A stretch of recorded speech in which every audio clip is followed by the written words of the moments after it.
the thick crust. It's also stuffed crust. This is the calzone.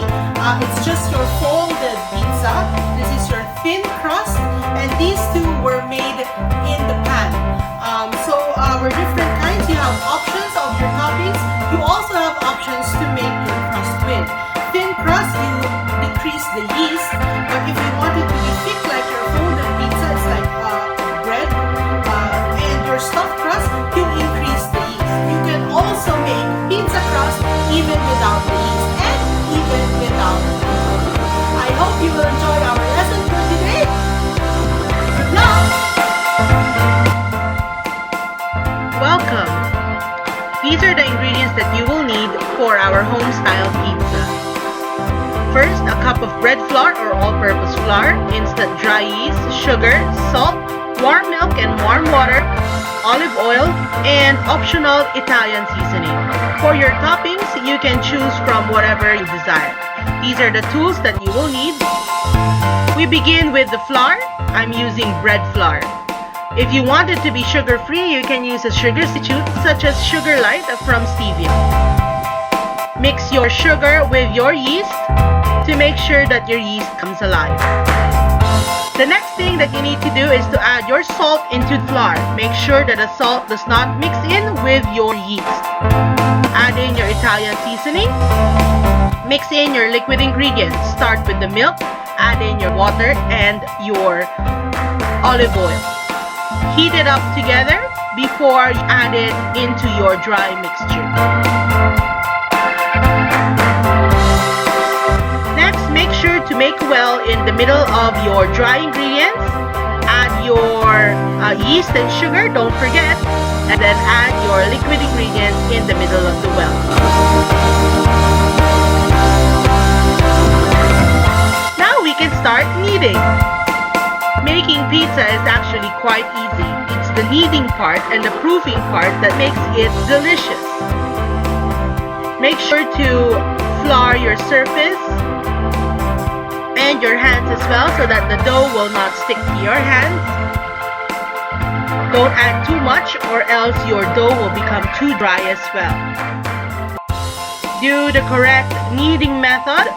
Placing the palm of your hand, applying pressure at bottom of the palm of your hand as you push the dough away from you, stretching it and working the gluten. Pull it back and push it away from you until you get the desired consistency and texture. To know if you have already achieved the correct consistency and texture, you will have to do a window test. We will be doing that after a few more minutes of kneading our dough. Sometimes the dough starts as hard and a little dry, but as you keep kneading it, it will become soft and pliable.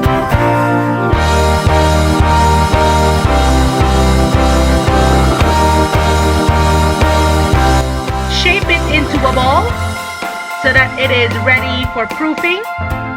You use the bottom of your pinky to push underneath and pull the top of the ball of dough. And here we can take a portion and check if our dough is ready for proofing. There is a bit of stretch, but it still breaks apart. That is already ready for proofing. Once we proof the dough, the yeast will do its job and the gluten of the dough will be more apparent. Proofing will take a bit of time, around 30 minutes. This on the left side has yeast and the one on the right does not have yeast. As you can see, both of them springs back halfway. If your dough does not spring back at all, that means you have overproofed it. But if it springs back up super quickly, that means that it still lacks a bit of time. The one with yeast contains air pockets because of the bacteria that we've included inside, and the one does not contain is much smoother. We are now kneading the one with yeast to make our pie crust.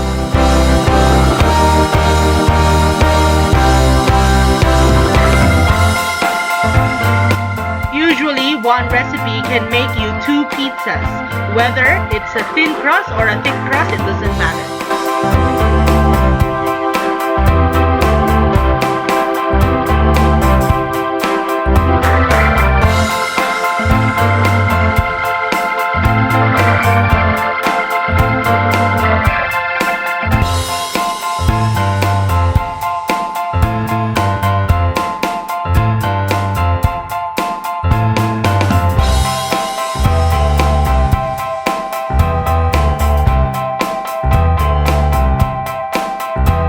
This aluminum net is more efficient in baking pizzas because the heat goes through and through. But if you don't have that, you can use whatever pan that you have. You can also shape your pizza in other shapes. It doesn't have to be a circle. Use your rolling pin in order to flatten it out. If you don't have a rolling pin, you can makeshift one. You can use water bottles or glass bottles.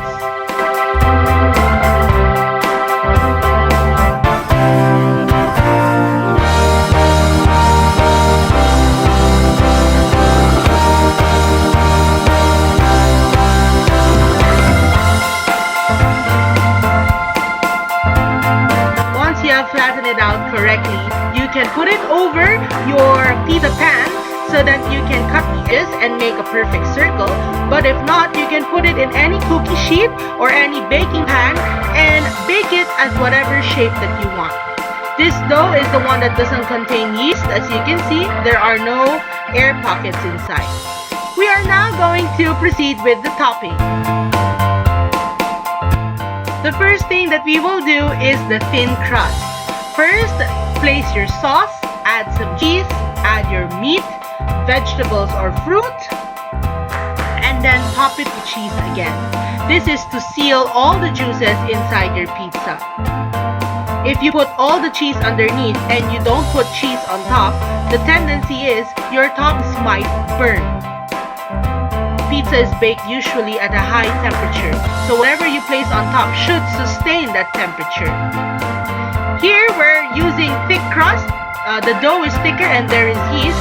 I want to put a stuffed crust, so I'm putting cream cheese inside my crust. You can also put mozzarella. It depends on you what you want to make into a surprise inside your crust.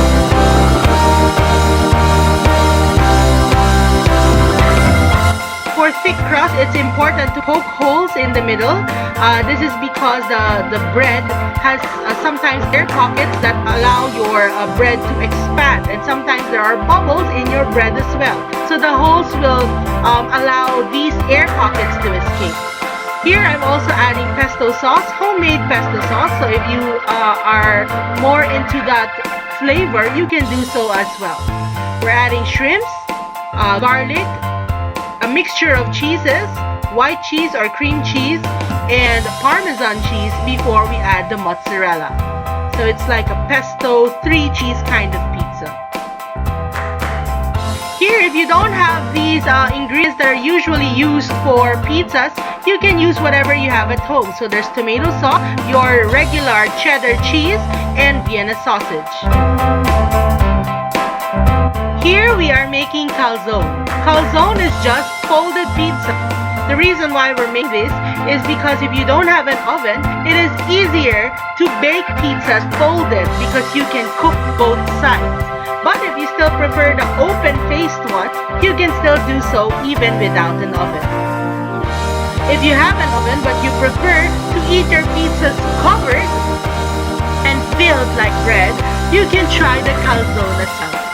After you fill it with the same pizza toppings, just pinch the edges, twist it a little to ensure that everything is intact and everything will stay inside your folded pizza.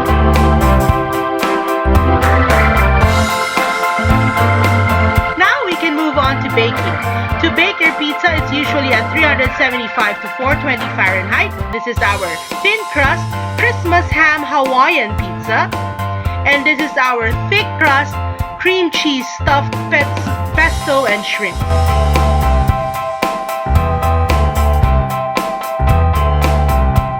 If you don't have an oven, I am now now showing you how to bake your pizza using a pan. Transfer your pizza into a well-oiled pan and heat it together at low heat and covered. Make sure it's covered so that the heat will also cook the top of your pizza.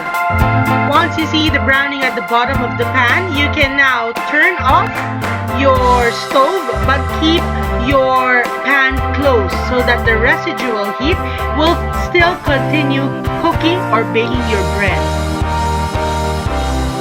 For the calzone, just do the same process as well. Oil your pan and put adequate number of calzone, whatever can fit in your pan, and toast one side while covering your pan. This will take about 10 minutes, 5 to 10 minutes. It will depend on the size of your calzone. And once it is already toasted underneath, you can invert it. The biggest calzone on the pan, if you're wondering, it contains yeast. That's why it is slightly puffy. The other two does not contain yeast. Here are our pizzas. This is the one from the pan, as you can see. And this one is our calzone, the three different kinds. It's not that pretty, but it will still taste like pizza. And these are the pizzas that came from the oven. This is our thin crust Christmas ham Hawaiian pizza.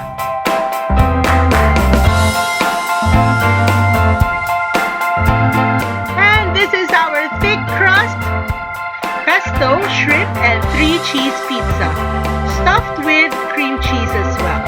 There you go. And our baked calzones.